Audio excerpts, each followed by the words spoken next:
দেশৰ সাম্প্ৰতিক পৰিস্থিতি আৰু পৰিসৰলৈ লক্ষ্য ৰাখি আমাৰ 10 মে'ৰ পৰা যিবিলাক বিহু সংগ্ৰামী তথা বিভিন্ন অনুষ্ঠান প্ৰতিষ্ঠানৰ উদ্যোগত বিহু বা সাংস্কৃতিক অনুষ্ঠান অনুষ্ঠিত হ'ব লগা আছিল সেইবিলাক তেওঁ বাতিল কৰিবলৈ আহ্বান জনাইছে আৰু সৌজন্যতাৰ ক্ষেত্ৰত আমি বৃহত্তৰ বিহু সমন্বয় সমিতিও এই অনুষ্ঠানসমূহ আমি বাতিল কৰাৰ বাবে আমি অনুৰোধ জনাইছোঁ।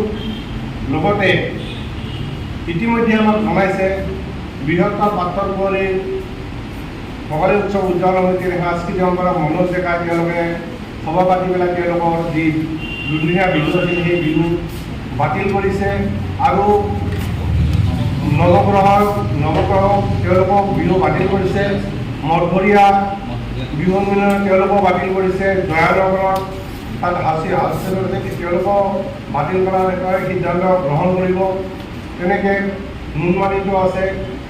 আমি সকলো পক্ষকে আমি আহ্বান জনাইছোঁ আৰু বিভিন্ন প্ৰতিষ্ঠানত যিসকলে এতিয়াও সিদ্ধান্ত লোৱা নাই তেওঁলোকক আমি সেই মুখ্যমন্ত্ৰীৰ যিটো আহ্বান সেই আহ্বানৰ প্ৰতি সহায় দিলে তেওঁলোকে সৌজন্যতাৰ খাতিৰত এই সাংস্কৃতিক অনুষ্ঠান বা বিহু উদযাপনৰ কাৰ্যসূচী সাময়িকভাৱে বাতিল কৰিবলৈ আমি বৃহত্তৰ সমিতিৰ পৰা পুনৰাই আমি অনুৰোধ জনাইছোঁ আৰু বৰ্তমান পৰিস্থিতিত আমাৰ দেশৰ লগত আমাৰ জনসাধাৰণক আমি সহযোগ কৰাৰ বাবে আমি একত্ৰিতভাৱে একগোট হৈ থাকে আমি যাতে চৰকাৰক আমি সাহস দিব আমাৰ জোৱানসকলক আমি সাহস দিব পাৰোঁ তাৰ বাবে আমি অসমৰ সমূহ জনসাধাৰণৰ প্ৰতি আমি আহ্বান জনাইছোঁ।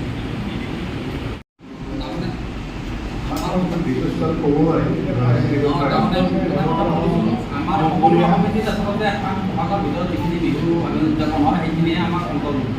আমি যিসকল দেৰিকৈ পাতে তেওঁলোকক অনুৰোধ জনাইছোঁ আৰু আমাৰ অনুৰোধ ৰক্ষা কৰি ইতিমধ্যে 6-8খন বিহু আমাক জনাইছে যে আপোনালোকৰ অনুৰোধ ৰক্ষা কৰিছোঁ। আমিও বুজি পাইছোঁ, আমি অনুষ্ঠান বাতিল কৰিছোঁ।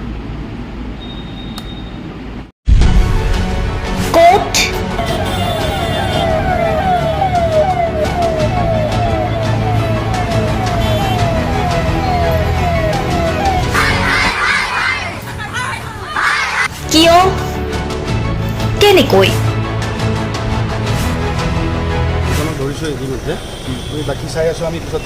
দুৰ্নীতি ৱাইফজনীয়ে কৈছে বোলে এওঁ মোৰ হাজবেণ্ড, আপুনি কোন হে ক'বলৈ এওঁ অবৈধ বুলি? অনিয়ম ভ্ৰষ্টাচাৰ একনায়কতাবাদ এতিয়াৰ পৰা আৰু নহ'ব। আমি দিম সত্য বাতৰি।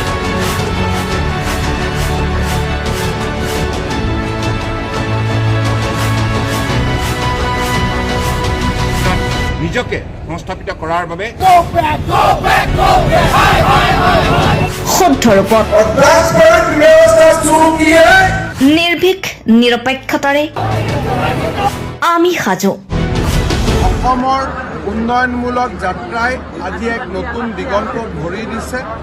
অসমৰ ৰাইজৰ পৰা আমি সদায় আশীৰ্বাদ বিচাৰোঁ। আমি এনেকৈ যাতে আমাৰ জননী জন্মভূমিক সেৱা কৰি যাব বিচাৰোঁ। অৰুণোদয় অসম নিৰ্ভীক নিৰপেক্ষ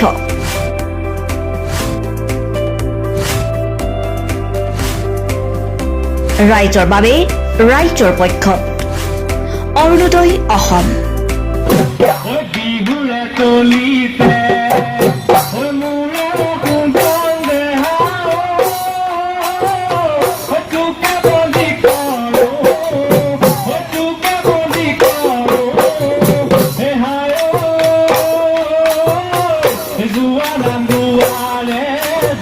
Nam